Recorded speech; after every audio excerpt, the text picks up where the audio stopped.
Ang buhay ay puno ng balakid, kaya tatagan ang loob, kaibigan.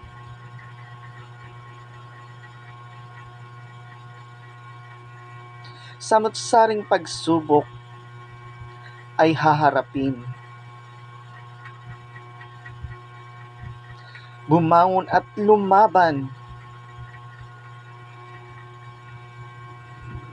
Isipin mo na bukas ay may liwanag kang makikita, kaya huwag ka mawalan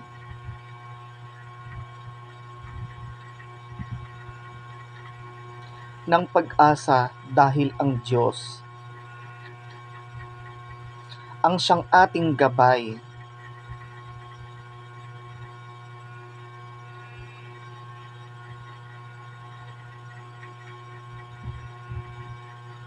Ngayon,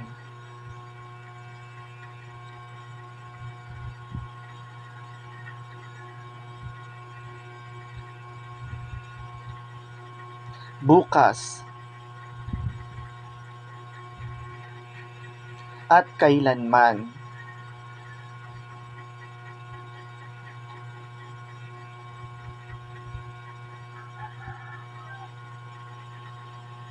Kaya huwag mawalan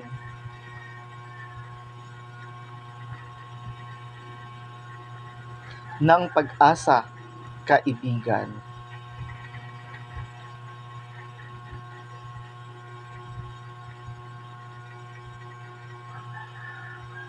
Harapin ang hamon sa buhay